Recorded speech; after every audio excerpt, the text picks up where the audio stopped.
اعوذ باللہ من الشیطان الرجیم بسم اللہ الرحمن الرحیم رب اشرح لی صدری ویسر لی امری واحلل عقدۃ من لسانی یفقہوا قولی۔ بکھرے موتی 5واں حصہ، کل کی حدیث کا باقی حصہ۔ کافی عرصہ گزرنے کے بعد وہی آدمی پہلے آدمی کے پاس آیا اور اس نے اس سے کہا، میں ایک محتاج ہوں، اللہ کے نام پر مانگنے کے لیے آیا ہوں۔ اسی اللہ نے آپ کو سب کچھ دیا، آپ کے پاس تو کچھ بھی نہیں تھا، آج اتنا کچھ آپ کے پاس ہے، آپ اس میں سے اسی اللہ کے نام پر مجھے بھی کچھ دے دیں۔ جب اس نے سنا کہ تمہارے پاس کچھ بھی نہیں تھا تو اس کا پارا چڑھ گیا اور کہنے لگا، ذلیل کہیں کا، خبردار، آئندہ ایسی بات نہ کرنا۔ میں امیر، میرا باپ امیر، میرا پردادا امیر تھا، ہم تو جدی پشتی امیر ہیں، تم کون ہو بات کرنے والے کہ تمہارے پاس کچھ بھی نہیں تھا؟ چلو جاؤ یہاں سے ورنہ میں جوتے لگواؤں گا۔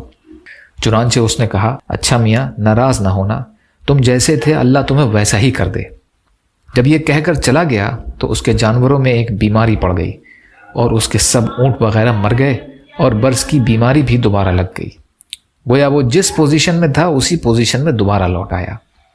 اس کے بعد وہ شخص دوسرے آدمی کے پاس گیا، اس سے کہا کہ میں محتاج ہوں، میں اسی اللہ کے نام پر مانگنے آیا ہوں جس نے آپ کو سب کچھ دیا ہے، آپ کے پاس تو کچھ بھی نہیں تھا، آج اتنا کچھ ہے۔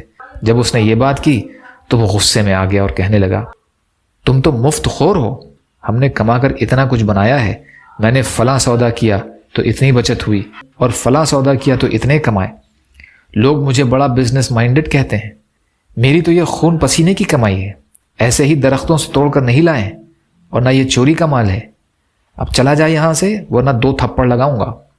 جب اس امیر آدمی نے خوب ڈانٹ ڈپٹ کی تو اس نے کہا، بھائی ناراض نہ ہونا، تم جیسے پہلے تھے اللہ تمہیں دوبارہ ویسا ہی کر دے۔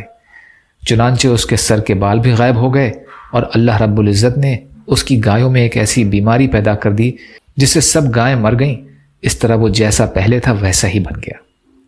اس کے بعد وہ شخص تیسرے آدمی کے پاس گیا اور اس نے کہا، بھائی میں اللہ کے نام پر مانگنے آیا ہوں، محتاج ہوں، آپ کے پاس کچھ بھی نہیں تھا، اللہ نے آپ کو سب کچھ دیا، اب اسی اللہ کے نام پر مجھے بھی دے دو۔ جب اس نے یہ بات سنی تو اس کی آنکھوں میں آنسو آ گئے، وہ کہنے لگا، بھائی تم نے بالکل سچ کہا ہے، میں تو اندھا تھا، لوگوں کے لیے صرف رات کا اندھیرا ہوتا ہے، میرے لیے تو دن میں بھی اندھیرا ہوا کرتا تھا، میں تو در در کی ٹھوکریں کھاتا تھا، لوگوں سے مانگ مانگ کر زندگی گزارتا تھا، میری بھی کوئی حالت تھی، کوئی خدا کا بندہ آیا، اس نے مجھے دعا دی، اللہ نے مجھے بینائی دے دی، اتنا رزق بھی دے دیا، آج آپ اس اللہ کے نام پر مانگنے کے لیے آئے ہیں تو میاں ان 2 پہاڑوں کے درمیان ہزاروں بکریاں پھر رہی ہیں، جتنی چاہو تم اللہ کے نام پر لے جاؤ۔ جب اس امیر آدمی نے یہ بات کی تو مخاطب کہنے لگا، مبارک ہو، میں تو اللہ تعالیٰ کا فرشتہ ہوں، اللہ تعالیٰ نے مجھے 3 بندوں کی طرف آزمائش بنا کر بھیجا تھا، 2 تو اپنی بنیاد کو بھول گئے ہیں مگر تم نے اپنی بنیاد کو یاد رکھا ہے، اللہ تعالیٰ تمہارے مال میں اور زیادہ برکت عطا فرمائے۔ چنانچہ کہتے ہیں کہ وہ آدمی بنی اسرائیل کا سب سے بڑا امیر کبیر آدمی تھا۔